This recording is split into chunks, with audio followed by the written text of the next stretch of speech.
श्री गुरुभ्यो नमः। अनादि निधना नित्या वागुसृष्टा स्वयंभुवा आदौ वेदमयी दिव्या यतः सर्वा प्रवर्तया। हमारी संस्कृति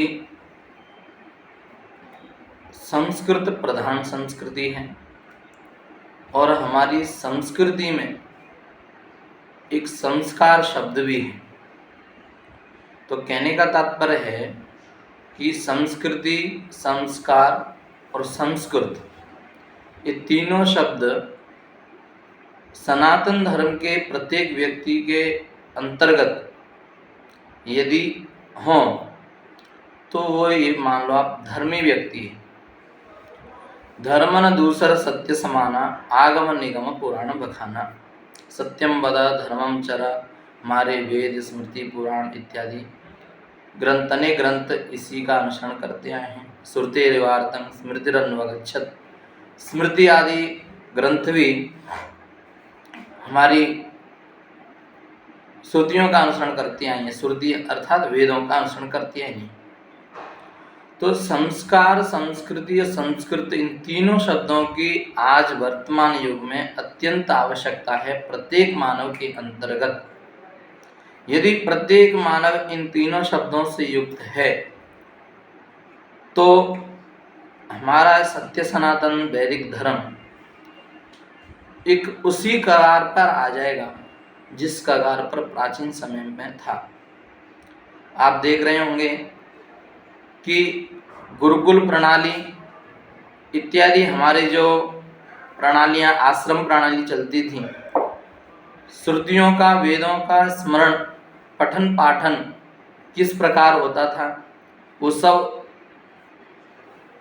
एक उसका जो विधि विधान है वो बिगड़ गया था। लेकिन हमारे पूर्वाचार्यों के माध्यम से, उनके सहयोग से और बड़े ही संस्कृत के सुप्रसिद्ध विद्वानों के सहयोग से वर्तमान में भारत सरकार द्वारा भारतीय ज्ञान परंपरा को लाया गया है। लेकिन हमारा भी कुछ कर्तव्य है। भारतीय ज्ञान परंपरा आने के नाते हमें उस भारतीय ज्ञान परंपरा में क्या करना है, हमारे क्या क्या कर्तव्य है, वो हमें जानना चाहिए। व्यक्ति मार्ग बता सकता है कि ये मार्ग है, लेकिन चलना हमें है। नीचे देख करके चलना है, कांटे हैं नहीं हैं, वो सब हमें देख के चलना होगा। वर्तमान युग में ये सरकार का युग है। पहले तो राजाओं महाराजाओं का युग रहता था। उस समय में भी उनके अधीन में उनके सलाह देने वाले जो रहते थे वो संस्कृत के विद्वान हुआ करते थे, तो अपने अनुसार ही सलाह दिया करते थे। लेकिन वर्तमान में जैसे आदेश करेगी सरकार, उसी प्रकार जनता को पालन करना होगा, संविधान के अनुसार चलना होगा। तो इस सब विषय को मनन चिंतन निधिध्यासन करते हुए भारत सरकार द्वारा भारतीय ज्ञान परंपरा को लाया गया। और भारतीय ज्ञान परंपरा में सबसे बड़ा योगदान जो रहेगा वो संस्कृत के छात्रों का ही रहेगा। क्योंकि मैंने पूर्व में बोला कि हमारी भारतीय ज्ञान परंपरा अर्थात संस्कृति, संस्कृत में विद्यमान है। भारतस्य प्रतिष्ठे द्वे संस्कृतम संस्कृति स्थितः। इस भारत की जो प्रतिष्ठा है, क्योंकि मूल जो आधार है इस विश्व का वो वेद हैं, तो वेदों का जो आधार संस्कृत है। तो संस्कृत को हमें जानना होगा, जब भी हम अपनी संस्कृति को जान पाएंगे। संस्कृति में क्या है? संस्कार है। तो संस्कृत, संस्कृति, संस्कार, इन तीनों से समन्वित यदि हम हो जाएंगे तब हम भारतीय ज्ञान परंपरा को पुनः ला सकते हैं। वर्तमान में कई लोग जो विद्यालय हैं, उन विद्यालयों में विज्ञान के सिद्धांत, ज्योतिष शास्त्र के सिद्धांत और भी अन्य शास्त्रों के जो सिद्धांत हैं वो पाश्चात्य जो वैज्ञानिक हुए हैं उनके मत में दे दिए हैं। लेकिन हमें शोध करना चाहिए, हमें अन्वेषण करना चाहिए कि वास्तव में वो उन्हीं के सिद्धांत हैं या हमारे प्राचीन आचार्यों के सिद्धांत हैं, और उनका शोध करके एक विश्व के पटल पर ही नहीं बल्कि समग्र जन जन तक ला करके हमें दिखाना चाहिए कि वस्तुतः जो सिद्धांत है वो हमारी भारतीय ज्ञान परंपरा के प्राचीन सिद्धांत हैं, लेकिन न जाने किस प्रकार चौर कार्य करके इन्होंने उन सिद्धांतों को अपने अधीन करके अपने नाम से वर्तमान में चल रहे हैं। वर्तमान में न्यूटन इत्यादि का सिद्धांत जो आप देख रहे होंगे, स्कूल में जाकर के हम पूछेंगे न्यूटन का सिद्धांत क्या है, गुरुत्वाकर्षण विधि क्या है, सब न्यूटन के नाम पर आएंगे, लेकिन किसी को नहीं पता है कि ज्योतिष के ये अंतर्गत विद्यमान है सभी चीजें। तो संस्कार, संस्कृति और संस्कृत, इन तीनों शब्दों को हमें ध्यान में रखते हुए यदि हमें संस्कृत को बढ़ावा देना है तो हमारी संस्कृति स्वयं में बढ़ जाएगी। और संस्कृत में क्या है, संस्कार है, तो हमारे अंदर संस्कार भी स्वयं आ जाएंगे।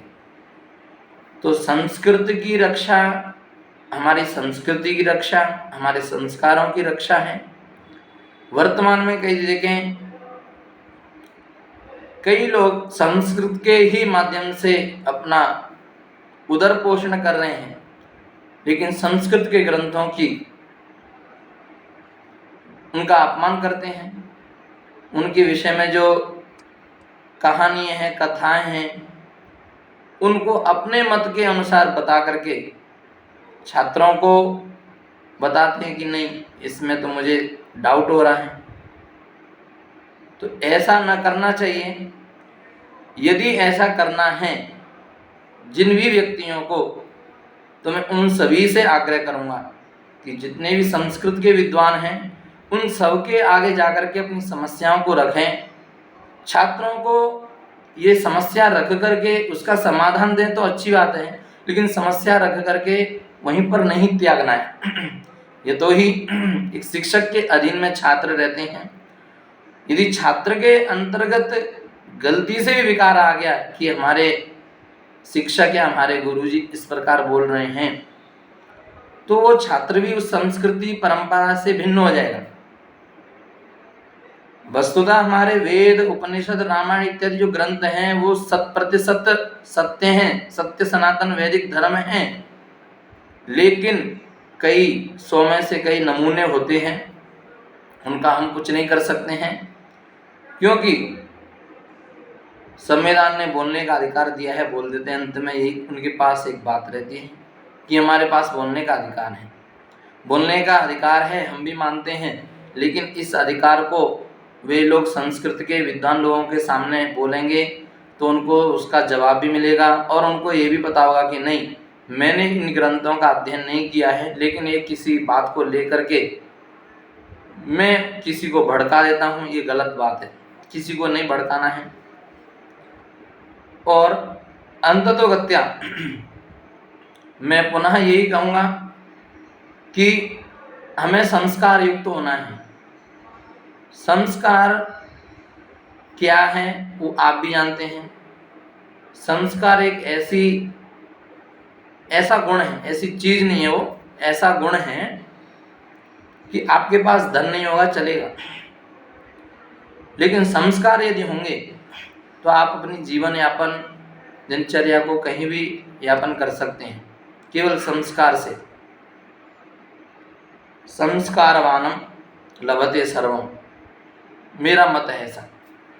यदि आपके पास संस्कार है तो आप सब कुछ की प्राप्ति कर सकते हैं। कोई गुरु भी विद्या दे देगा आपको, कोई व्यक्ति धन भी दे देगा, कोई भोजन भी दे देगा, लेकिन अकड़ है, अहंकार है, तो आपके पास सब कुछ होते हुए भी अहंकारम सर्वम हंति, अहंकारम श्रियम हंति, सब कुछ नष्ट हो जाएगा।